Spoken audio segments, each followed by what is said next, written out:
Radio city கேட்டுட்ருக்கீங்க. நான் உங்கள் ரேடியோ சிட்டி நான்சி. ஸோ இப்போ டேவை ஸ்டார்ட் பண்ண எல்லாருக்கும் வெரி குட் மார்னிங். இந்த நாள் ஒரு அருமையான நாளாக அமையறதுக்கு வாழ்த்துக்கள்.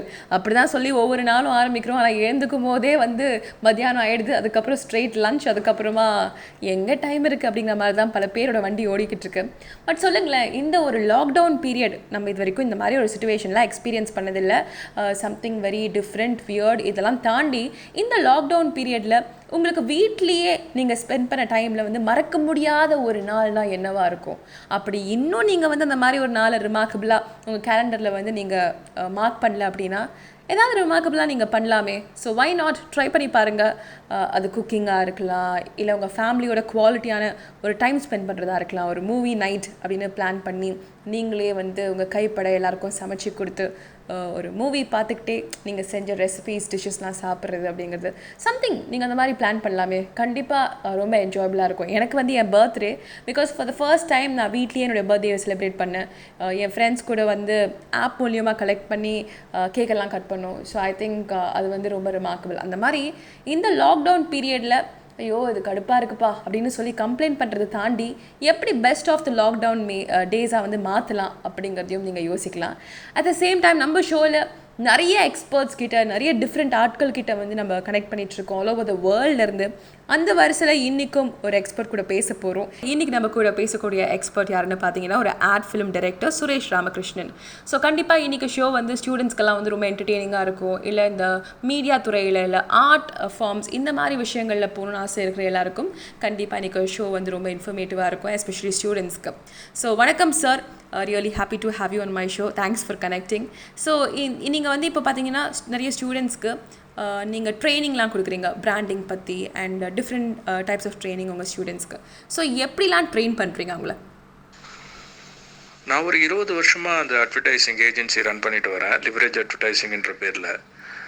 இது ஆக்சுவலி இப்போ ட்ரைனிங் ஃபார் விஷுவல் கம்யூனிகேஷன் ஸ்டூடெண்ட்ஸுன்றது மட்டும் இல்லாமல் entrepreneurs, young entrepreneurs who are coming for the first time into the business, they should know what is right type of branding. So brand it or burn it ன்னு ஒரு work shop, ஒரு regular program run பண்ணிட்டு வரேன். அதில் visual communication students plus young entrepreneurs ரெண்டு பேருமே கலந்துப்பாங்க. It will be a good exposure for them on knowing the nuances of branding. எது கரெக்டான அட்வர்டைஸிங், என்ன மாதிரி அப்ரோச்சை க்ரியேட் பண்ணணும், உங்களோட ஃபோக்கஸ்ட் ஆடியன்ஸ் யார், இந்த மாதிரி எல்லா விஷயங்களுமே அதில் நாங்கள் சொல்லித்தரோம். So my training program is not just only for visual communication students, it is also for business people. இந்த ப்ரோக்ராம் ஒரு 2-3 வருஷமாகவே ரன் பண்ணிட்டு வரேன். இதில் நிறைய பேர் கலந்துட்டு இருக்காங்க. நீங்கள் ஸ்டூடெண்ட்ஸ்க்கு ஆக்டிங் கூட சொல்லி கொடுக்குறீங்க அப்படிங்கிறதையும் கேள்விப்பட்டோம். ஸோ அதை பற்றி மேலும் டீட்டெயில்ஸ் எங்களுக்காக ஷேர் பண்ண முடியுமா? ஆமாங்க, இந்த ஸ்பெசிஃபிக் ஆக்டிங் டைப்போட பேர் பிளேபேக் தியேட்டர்னு சொல்லுவாங்க. இந்த பிளேபேக் தியேட்டரில் ஸ்டோரிஸ் ஃப்ரம் த ஆடியன்ஸு வரும். அதை இம்மீடியட்டாக இம்ப்ரோவைஸ் பண்ணி எனாக்ட் பண்ணி காட்டுவாங்க. இந்த ப்ரோக்ராம் பண்ணுறதால என்ன நடக்குதுன்னா, students the come out of inhibition, அந்த கூச்ச சுபாவம் அந்த மாதிரி விஷயங்கள்லேருந்து வெளியே வராங்க. ப்ளஸ் எல்லா டைப்ஸ் ஆஃப் எமோஷன்ஸையும் அவங்களுக்கு தெரியுது. Later when they become ad film director or film director, அது ஆர்டிஸ்ட்டுங்களுக்கு ஆக்டிங் சொல்லி கொடுக்குறதுக்கும் அது யூஸ்ஃபுல்லாக இருக்கும் அவங்களுக்கு. Plus personally they will also have a lot of improvement in their personality. So இது நான் ரெகுலராகவே காலேஜ் ஸ்டூடெண்ட்ஸுக்கு சொல்லி கொடுத்துட்ருக்கேன். என்னோடய ப்ரிமைசஸில் வச்சு சொல்லிக் கொடுப்பேன். இல்லைன்னா காலேஜ் கேம்பஸ் உள்ளேயே ஒரு 2 days ப்ரோக்ராம் இதில் இதை கற்றுட்டு வெளியே வரவங்க பார்த்திங்கன்னா உள்ளே வரும்போது ஒரு சில பேர் ரொம்ப ஷை டைப்பாக இருப்பாங்க. But end of the course they will become more effervescing. நல்ல ஒரு பப்ளியாக மாறுறதை நீங்கள் டைரெக்டாக பார்க்கலாம். ஸோ பிளேபேக் தியேட்டர்ன்றது தான் இந்த ஃபார்மோட பேர்.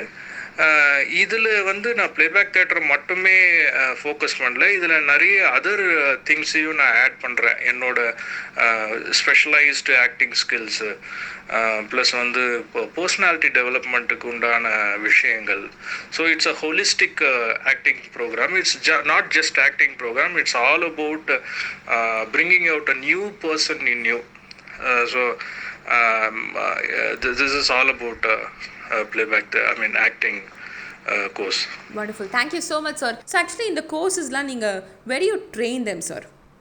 அவங்க காலேஜ் கிளாஸ் ரூம்ஸ்லேயே கிளாஸஸ் எடுப்பேன். ப்ளஸ் வந்து I have a place at Nagalapuram which is a forest area. அங்கே அவங்கள கூப்பிட்டு ஸ்பெஷல் ட்ரைனிங் ப்ரோக்ராம்ஸோ கொடுக்குறேன். It's a workshop form of இது.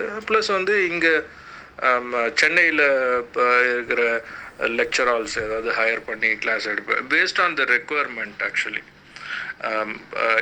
So based on the requirement programs are conducted in different places. Actually நீங்கள் ட்ரெயினராக என்ன மாதிரி விஷயங்கள் பண்ணும்போது உங்களுக்கு உண்மையிலே ரொம்ப சந்தோஷமாக இருக்கும்? What makes you happy? அட்வர்டைஸிங்கில் நிறைய மெத்தட்ஸ் இருக்குது, நிறைய டிபார்ட்மெண்ட்ஸ் இருக்குது. காப்பி ரைட்டிங் இருக்குது, அதுக்கப்புறம் வந்து டிசைன், ஆர்ட் டிரெக்ஷன், ஏகப்பட்ட ஃபீல்டு இருக்குது. இதில் ட்ரைனிங்னு வரும்போது எல்லா ஆஸ்பெக்ட்லேயும் தான் ட்ரைனிங் கொடுத்துட்டு வரேன். பட் ஸ்பெஷல் ஸ்டூடெண்ட்ஸ் அவங்களுக்கு ட்ரெயின் பண்ணும்போது அது ஃபேஸ் பண்ணி வெளியே வர்றது ரொம்ப இன்ஸ்பைரிங்காக இருக்கும். ஃபார் எக்ஸாம்பிள் என்னோடய ஃபஸ்ட்டு ஸ்டூடெண்ட்டுன்னு பார்த்தீங்கன்னா, apart from visual communication students, he is a Mason. ஒரு கொத்தனார் வேலை செய்கிற ஒரு பையன். சுத்தமாக வந்து எழுத படிக்க தெரியாது.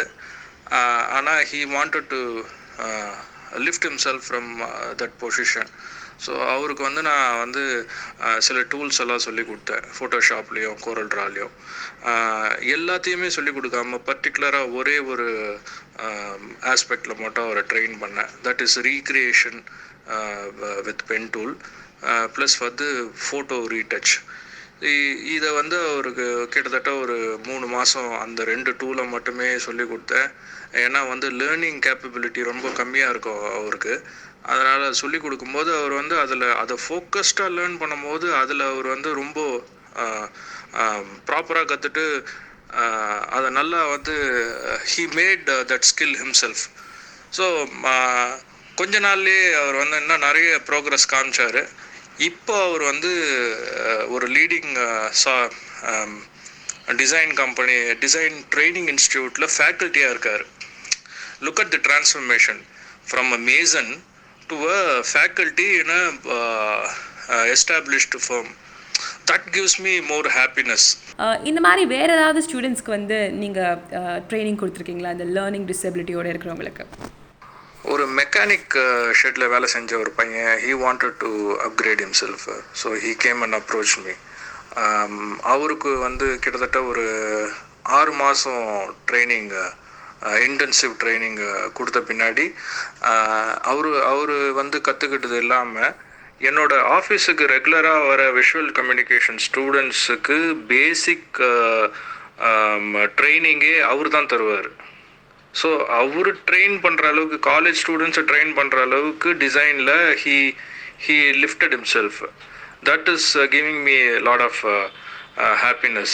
Not only that, ஒரு கால் டாக்ஸி டிரைவர் ட்ரெயின் பண்ணியிருக்கேன். அவர் இப்போ வந்து 25,000 rupees அண்ட் அபவ் சேலரியில் ஒரு எஸ்டாப்ளிஷ்ட் அட்வர்டைசிங் ஃபார்மில் வேலை செய்கிறாரு. அதுக்கப்புறம் வந்து பேனியன்லேருந்து ஒரு டிஸ்லெக்ஷியா உள்ள ஒரு ஸ்டூடெண்ட்டை கூப்பிட்டு வந்தாங்க. அதுக்கப்புறம் அவனை வந்து அவரோட ஸ்ட்ரென்த் ஐடென்டிஃபை பண்ணுறதுக்கே எனக்கு கொஞ்சம் டைம் எடுத்தது, ஒரு 2-3 மாதம் எடுத்தது. Then I found that he has got that editing ability. So வந்து டிசைன் சொல்லி கொடுக்காம அவனுக்கு வந்து எடிட்டிங்கில் ட்ரெயின் பண்ணேன். அதுக்கப்புறம் வந்து எடிட்டிங்கில் he showed lot of progress. So he is now taken a certificate from me and now he has gone to some other place for a job. So இந்த மாதிரி வந்து படிக்க முடியலனா என்னால் ஒரு நல்ல இடத்துல போய் வேலை செய்ய முடியாதுன்ற பேரியரையே பிரேக் பண்ணியாச்சு. அந்த சந்தோஷம் வந்து எப்பவுமே அந்த achievement sense of achievement is giving me more happiness. Definitely கேட்குறதுக்கே ரொம்ப இன்ஸ்பைரிங்காக இருக்குது. பிகாஸ் நீ அவ்வளோதான் மட்டும் தட்டி இருக்கும்போது நம்ம அதை விட பெட்டராக இன்னும் ஒரு விஷயத்தில் எக்ஸல் பண்ணும்போது அதுக்கான சந்தோஷம் it's definitely something very very special. And நிறைய விஸ்காம் படிக்கிற ஸ்டூடெண்ட்ஸ் வந்து பார்த்திங்கன்னா அதை நோக்கி பயணிச்சுட்ருக்காங்க. ஸோ அந்த மாதிரி விஸ்காம் படிக்கிற ஸ்டூடெண்ட்ஸ்க்கு இந்த லாக்டவுன் பீரியடில் ஏதாவது சில யூஸ்ஃபுல் டிப்ஸ் ஷேர் பண்ணுங்கள் சார். கண்டிப்பாக இதை இந்த லாக்டவுன் பீரியடை விஷுவல் கம்யூனிகேஷன் ஸ்டூடெண்ட்ஸ் ஒரு ஆப்பர்ச்சுனிட்டியாக பார்க்கலாம். ஏன்னா அவங்களோட கரிக்குலமில் இல்லாத நிறைய விஷயங்களை அவங்களால படிச்சுக்க முடியும் இந்த டைமில். There are so many course materials available in Coursera. Also யூடியூப்பில் ஃப்ரீயாகவே நிறைய லெசன்ஸ் இருக்குது. ஃபோட்டோகிராஃபியில் இன்ட்ரெஸ்ட் இருக்கிறவங்க சின்ன சின்ன டேபிள் டாப்ஸ் பண்ணி பார்க்கலாம். ப்ளஸ் அவைலபிள் லைட்ஸை வச்சு வீட்டில் என்ன லைட் இருக்கோ இல்லை ஜன்னல் ஓரத்துலேருந்து வர சன்லைட்டு இதை வச்சு நிறைய ஃப்ரேம்ஸ் க்ரியேட் பண்ணலாம், நிறைய ஷூட் பண்ணலாம். வீட்டில் இருக்கிற குட்டி குட்டி பொருட்கள், அதாவது இந்த ஷோகேஸில் வைப்போம் இல்லைங்களா, அந்த மாதிரி பொருட்களை எடுத்து ஸ்னூட் அந்த மாதிரி விஷயங்களை வச்சு ப்ராடக்ட் ஃபோட்டோகிராஃபிஸ் ட்ரை பண்ணலாம். அம்மா தங்கச்சி அக்காவோட நகைகளை எடுத்து வச்சு அந்த ஜுவல்லரி எப்படி ஷூட் பண்ணலான்றதை ட்ரை பண்ணலாம். ஸோ இது எப்படி பண்ணணும்னா ஒரு டிசிப்ளினாக நம்ம டெய்லி ஒரு ஸ்கெடியூல் மாதிரி போட்டு வச்சுட்டு பண்ணும்போது ரெகுலராகவே அதை பண்ணிட்டு வரலாம். இதை கொஞ்சம் லெசன்ஸ் லேர்ன் பண்ணலாம். ஃபிலிமிங் எப்படி பண்ணுறாங்கன்றத படிக்கலாம். ஃப்ரேம்ஸ் எப்படி பண்ணுறாங்க, லைட்டிங் எப்படி பண்ணுறாங்க, ப்ளஸ் ஸ்பெஷல் எஃபெக்ட்ஸ் எப்படி பண்ணுறாங்க, இது எல்லாத்துக்குமே கோர்ஸ் மெட்டீரியல்ஸ் அவைலபிளாக இருக்குது யூடியூப் போன்ற சோர்ஸஸில். ஸோ உட்காந்து ஒரு டைம் டேபிள் போட்டு இவங்க இதை ப்ராக்டிஸ் பண்ணணும். It's a skill which you need to practice. So knowledge மட்டும் கேதர் பண்ணால் போதாது, you have to practice it on a daily basis so that you master the skill. So கொஞ்ச நேரத்துக்கு முன்னாடி இந்த லாக்டவுன் பீரியடில் விஸ்காம் ஸ்டூடெண்ட்ஸ் என்ன மாதிரி விஷயங்கள்லாம் பண்ணலாம் அப்படிங்கிறத ஷேர் பண்ணிங்க. ஆக்சுவலி நீங்கள் ஸ்டூடெண்ட்ஸை எப்படி ட்ரெயின் பண்ணுவீங்க சார்? ஒரு ஸ்டூடெண்ட் இன்டர்ன்ஷிப்காக எங்கள் ஆஃபீஸ்க்கு வரணும்னா முதல்ல அவங்க காலேஜ் ஹெச்ஓடி கிட்டேருந்தோ லெக்சரர்கிட்ட ஒரு ரெக்வசேஷன் லெட்டர் எடுத்துகிட்டு வருவாங்க. அதை பார்த்துட்டு ஸ்டூடெண்ட்டோட ஆட்டிடியூடை செக் பண்ணுவோம். செக் பண்ணி முடிச்சுட்டு என்ன ஏரியாவில் அவங்க ஸ்பெஷலைஸ் பண்ணுன்றதை ஒரு ப்ரீஃபாக கேட்டு வச்சுப்போம். அதுக்கப்புறம் we will give them time slot. அதுக்கப்புறம் இந்த ஸ்டூடெண்ட்டை ஒரு 2-3 நாள் அப்சர்வ் பண்ணுவேன். பார்த்துட்டு ஏரியா ஆஃப் இன்ட்ரெஸ்ட் என்ன அப்படின்றத ஃபஸ்ட்டு நம்ம தெரிஞ்சுக்கணும். டிசைனில் இன்ட்ரெஸ்ட் இருக்கா, இல்லை ஆர்ட் டிரெக்ஷனில் இன்ட்ரெஸ்ட் இருக்கா, இல்லை ஸ்பெஷல் எஃபெக்ட்ஸ் பண்ணுறதுல இன்ட்ரெஸ்ட் இருக்கா, editing, photography, ad film making. So எந்த ஏரியாவில் அவருக்கு இன்ட்ரெஸ்ட் அதிகமாக இருக்குதோ அந்த ஏரியாவில் ட்ரெயின் பண்ணுவோம். எங்களோட லைவ் ப்ராஜெக்ட்ஸில் பசங்களை தாராளமாக கலந்துக்க வச்சுப்பேன் as a apprentice. So that they get the live experience of how not film is made, how photography is made, photography shoot is done.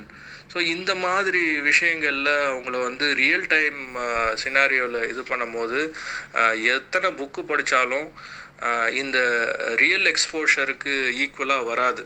So அந்த எக்ஸ்போஷரை ஜென்யூனாகவே அவங்களுக்கு தரத்துக்கு ட்ரை பண்ணுவோம். ஸோ நிறைய ஸ்டூடெண்ட்ஸ் அட்வர்டைஸிங்லையோ இல்லை ஃபிலிம் இண்டஸ்ட்ரியிலையோ நிறைய விஷயங்கள் சாதிக்கணும் அப்படின்னு நினைக்கிறாங்க. ஸோ அந்த மாதிரியான ஸ்டூடெண்ட்ஸ்க்கு ரியல் ப்ரொஃபஷனல்ஸாக அவங்க மாறுறதுக்கு என்ன மாதிரி விஷயங்கள் பண்ணலாம் நீங்கள் நினைக்கிறீங்க? இந்த ஃபீல்டை பொறுத்த வரைக்கும் ஆப்சர்வேஷன் இஸ் வெரி வெரி இம்பார்ட்டன்ட்டுங்க. ஏன்னா ப்ராடக்ட், அதாவது ஒரு படம் அதை ஒரு ப்ராடக்டாக நம்ம பார்த்து அனுபவிக்கிறோம், அந்த எமோஷன்ஸ்குள்ளே போகிறோம், எல்லாமே பண்ணுறோம். ஆனால் அதே படத்தை ஒரு ப்ராசஸாக பார்க்கலாம். அதாவது இந்த ஃப்ரேமில் கேமராவை எங்கே வச்சுருக்காங்க, இந்த மூட் ஆஃப் லைட்டிங் எதுக்கு பண்ணாங்க, இந்த பேன் தேவையா, இந்த டில்ட் தேவையா, இந்த ஸ்டோரி எப்படி நரேட் பண்ணியிருக்காங்க, இந்த விஷுவலுக்கு என்ன கதை சொல்ல வராங்க, இந்த மாதிரி விஷயங்களை அந்த படத்தை லயிச்சு பார்க்கும்போது வராது. அது ஒரு ஆப்சர்வேஷனாக பார்க்கும்போது நிறைய லெசன்ஸ் நம்மளுக்கு கிடைக்கும். ஃபார் எக்ஸாம்பிள் மிஷ்கின், மணிரத்னம், இவங்கெல்லாம் தனித்தனி ஸ்டைல் வச்சுருக்காங்க. ஸோ இவங்களோட ஸ்டைல்ஸ் எல்லாம் நீங்கள் படிக்கலாம். இவங்களோட அப்ரோச்சு, இவங்களோட ஸ்டைல் என்ன, இதெல்லாம் வந்து அப்சர்வ் பண்ணும்போது தான் கிடைக்கும். அப்சர்வேஷன் பண்ணுறதுக்கு ஈக்குவலாக எதுவுமே கிடையாது. நீங்கள் 1000 புக்ஸ் படித்தாலும் நீங்கள் செல்ஃபாக அப்சர்வ் பண்ணும்போது நிறைய விஷயங்களுக்கு உங்களுக்கு புலப்படும். அதே மாதிரி தான் அட்வர்டைஸிங்லேயும் ஒரு நியூஸ் பேப்பரில் ஒரு ஆட் வந்திருக்குன்னா அந்த இடத்துல லோகோ ஏன் அங்கே வச்சாங்க, அந்த கலரை எதுக்கு யூஸ் பண்ணாங்க, இந்த டைப் ஆஃப் ஃபாண்ட்ஸ் எதுக்கு யூஸ் பண்ணுறாங்க. ஸோ இது எல்லாமே வந்து இது எல்லாத்துக்குமே பின்னாடி வந்து ஒரு ரீசன் இருக்குது. அந்த ரீசனை நீங்களேவே அதை கண்டுபிடிக்க ட்ரை பண்ணணும். இதை நீங்கள் வந்து ரெகுலர் பேசிஸில் ஒரு ஆடை அனலைஸ் பண்ணுறதோ ஒரு ஃபிலிம் அனலைஸ் பண்ணுறதோ ஆன் ஆல் ஆஸ்பெக்ட்ஸ் நீங்கள் பண்ணும்போது உங்களுக்கு நிறைய விஷயங்கள் உங்களுக்கு செல்ஃப் தாட்டாகவே புலப்படும், உங்களுக்கு செல்ஃப் லேர்னிங்லேயே புலப்படும். இது வந்து உங்கள் சப்கான்ஷியஸ் மைண்டில் போய் ஃபீட் ஆகும்போது, ஸ்டூடெண்ட்ஸோட சப்கான்ஷியஸ் மைண்டில் ஃபீட் ஆகும்போது அது வந்து அவங்க ஒரு கிரியேட்டராக மாறும்போது அது வேற ஒரு பரிமாணத்தில் வெளியே வருது. ஸோ அவங்களோட எபிலிட்டிஸ் வந்து இன்னும் ஷார்ப்பன் ஆகுது. Wonderful, thank you so much sir. ரொம்ப நிறைய விஷயங்கள் வந்து எங்ககிட்ட ஷேர் பண்ணிங்க. கண்டிப்பாக கேட்டுட்டு இருக்க நிறைய ஸ்டூடெண்ட்ஸ்க்கு வந்து ரொம்ப யூஸ்ஃபுல்லாக இருந்திருக்கும். ஆல்மோஸ்ட் ஷோட எண்டுக்கு வந்தாச்சு. ரேடியோ சிட்டி கேட்டுட்ருக்கீங்க. நான் உங்கள் ரேடியோ சிட்டி நான்சி. ஸோ இந்த ஒரு லாக்டவுன் பீரியடில் நம்மளுக்கு நிறைய விஷயங்கள் to stay informed and to be entertained, உங்களை என்டர்டெயின் பண்ணுறதுக்காகவும் உங்களை வந்து நிறைய விஷயங்கள் வந்து அவேர்னஸ் ஸ்ப்ரெட் பண்ணுறதுக்காகவும் பார்த்தீங்கன்னா நிறைய எக்ஸ்பர்ட்ஸ் கூட தினமும் டிஃப்ரெண்ட் பார்ட்ஸ் ஆஃப் த வேர்ல்ட்லேருந்து டிஃப்ரெண்ட் துறைகள்லேருந்து கனெக்ட் பண்ணிகிட்ருக்கோம் ஒவ்வொரு நாளும். அந்த வரிசையில் இன்றைக்கி நம்ம கூட பார்த்தீங்கன்னா ad film director Suresh Ramakrishnan அவர்கள் வந்து பேசினார். கண்டிப்பாக ஸ்டூடெண்ட்ஸ்க்கு இந்த ஷோ ரொம்ப யூஸ்ஃபுல்லாக இன்ஃபர்மேட்டிவாக இருந்திருக்கும். பிகாஸ் இப்போ மீடியாவில் நிறைய ஸ்டூடெண்ட்ஸ் வந்து வரணும்னு ஆசைப்படுறாங்க. They want to become directors, they want to become ad film maker. So அவங்களுக்கு என்ன மாதிரி ட்ரைனிங் இவர் கொடுக்குறாரு அண்ட் இந்த ஒரு லாக்டவுன் பீரியடை எப்படி யூஸ்ஃபுல்லாக நம்ம வந்து பயன்படுத்தலாம், அந்த மாதிரி நிறைய விஷயங்கள் ஷேர் பண்ணார். ஒன்ஸ் அகெயின் சுரேஷ் ராமகிருஷ்ணன் அவர்களுக்கு மிகப்பெரிய தேங்க்யூ ஸோ மச் சார். மீன்வால் உங்களுக்கு இந்த ஷோ பற்றின கருத்துக்கள், ஃபீட்பேக், சஜஷன்ஸ்லாம் கொடுக்கணும் அப்படின்னா ஃபேஸ்புக், இன்ஸ்டாகிராம், ட்விட்டரில் ஆர்ஜே நான்சி அங்கே நீங்கள் வந்து எல்லாத்தையும் இன்ஃபார்ம் பண்ணிடுங்க. நான் உங்கள் நாளைக்கு மீட் பண்ணுறேன். அது வரைக்கும் stay safe and stay home. Stay tune to radio city. See you.